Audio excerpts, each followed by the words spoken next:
seperti tadi dikatakan sampai mematikan Khamenei atau Perdana Menteri atau Presiden. Ya, artinya gini, meskipun pimpinan tertinggi kan ya, pimpinan tertinggi. Saya kok mau bunuh, bisa saya lakukan itu, kata AS. Itu kan kayak bluffingnya gaya kalau kita lihat film-film koboi gitu kan, ada orang yang suka nge-bluffing gitu ya. Ini Trump memang begitu caranya. Nah, tapi kembali ke pertanyaan Anda. Saya merasa bahwa bahkan Iran itu belum terima ya. Dan dia bilang bahwa jangan salah ya, itu orang-orang Palestina masih dimatiin sama Israel. Terhitung juga masih ada 14 nyawa lagi yang melayang ya. Yang masih melayang terus. Ya. Jadi kami kelihatannya begini, Iran mau bilang saya akan bisa menerima ide gencatan senjata kalau Israel menghentikan serangan bukan hanya ke Iran. Tapi ke Gaza Palestina. Tapi ke Gaza. Karena Gaza itu udah sekarang 56.000 atau 57.000 warga yang tewas, dan mayoritas dari warga yang tewas itu adalah perempuan dan anak-anak. Itu kebiadaban yang luar biasa. Sebetulnya Iran kan tadinya nggak ikut-ikut nih ya. Begitu dia diserang oleh Israel, kebodohan Israel menurut saya. Israel tidak pernah menyangka barangkali bahwa Iran itu ternyata sekuat ini ya. Ternyata dia itu bisa nembus Iron Dome-nya Israel ya. Betul. Bahwa dia itu bisa memindah-mindahkan nuklirnya dengan cepat. Bisa memporak-porandakan Tel Aviv juga. Betul, memporak-porandakan Tel Aviv. Nggak sangka sama sekali, dan barangkali Israel berharap Amerika akan dukung dong.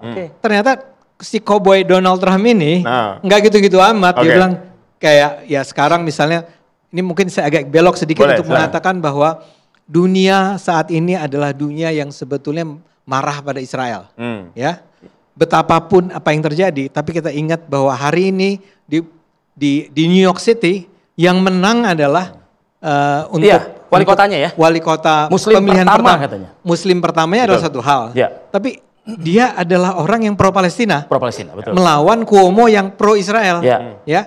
Jadi yang menang nih di New York City itu kayak kejutan besar. Bayangkan seorang Muslim menang dan dia adalah seorang yang anti Israel. Jadi Donald Trump melakukan sikap yang 180 derajat ini berdasarkan efek dari gerakan-gerakan masyarakat di Amerika Serikat juga.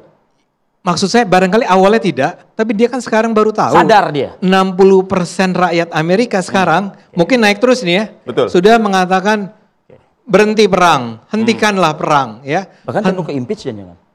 Enggak, saya nggak tahu kalau yang itu ya. Itu nggak gampang sih impeach ya. Emang kayak di Indonesia kirim surat ke DPR. Jadi dibelokin. Saya ingin ke Mas Nurholis terlebih dahulu. Tadi menarik statement yang dinyatakan oleh Bang Ade ketika menyatakan bahwa ini bluffingnya Donald Trump saat penyerangan 3 situs nuklir di Natanz, Isfahan, dan Fordo gitu ya. Apa memang benar ini hanya bluffing atau memang Iran ini punya kekuatan yang saat ini luar biasa dan patut diperhitungkan oleh dunia? Ya, saya kira iya gitu ya. Iran kan sudah lama mengembangkan nuklir meskipun mereka mengklaim itu untuk damai dan juga riset gitu ya. Tapi kan kita juga tidak tahu apakah di balik itu mereka juga mengembangkan untuk senjata atau perang begitu. Jadi sebetulnya hal yang sama juga dilakukan oleh Israel kan, yaitu mereka tidak pernah mengakui bahwa mereka punya senjata nuklir, padahal tapi banyak analis mengatakan bahwa ya justru Israel itu paling awal mengembangkan hal itu. Nah inilah yang menjadi kekhawatiran kita bersama gitu.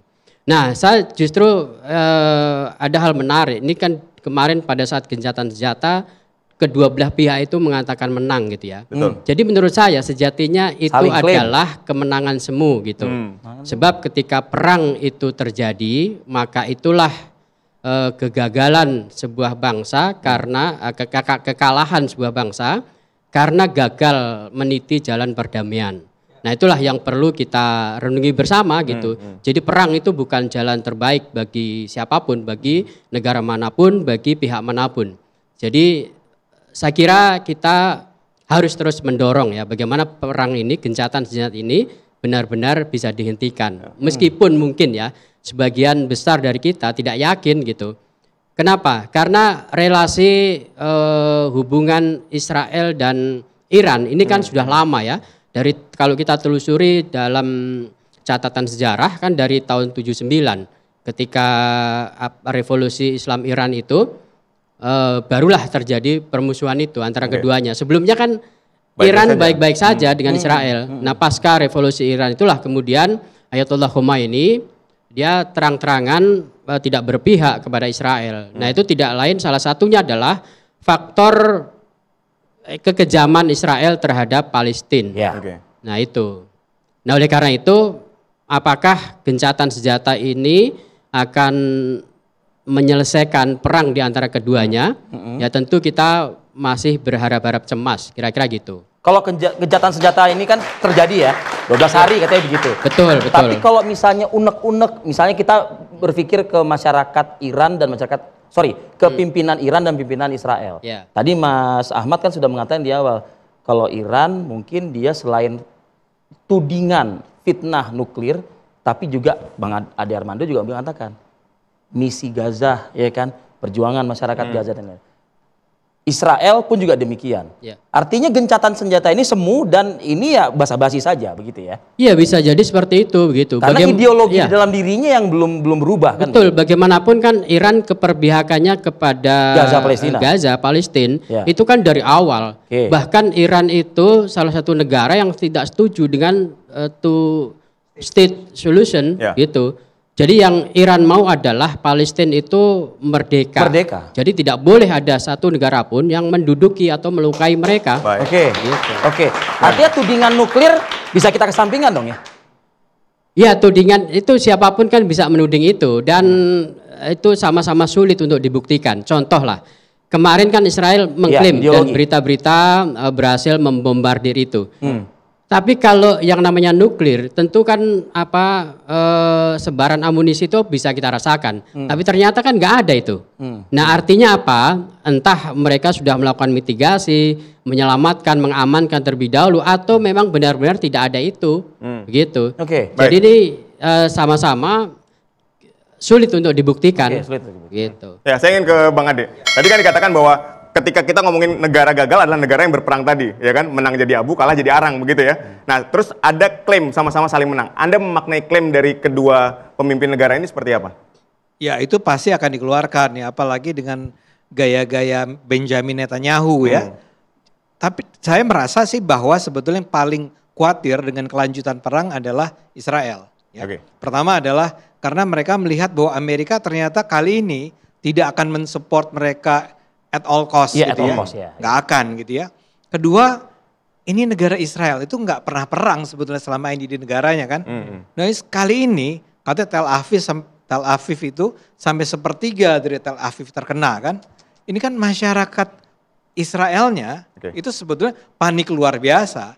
Dan jangan pernah lupa saat ini sedang ada sebetulnya gerakan di tengah masyarakat sipil Israel untuk mengganti Benjamin Netanyahu. Karena Netanyahu ini dianggap korup ya. Dan bahkan ada analisis yang mengatakan Benjamin sengaja berperang, Netanyahu sengaja berperang agar orang terdistracted, nggak lagi berpikir tentang politik dalam negeri, bahwa dia itu korup, bahwa dia itu menerima bribe segala macam. Teralihkan ya Mas. Teralihkan. Dan sekarang ketika perangnya sudah penyerang terhadap Gaza, bayangkan dari Oktober 2023 sudah hampir 2 tahun.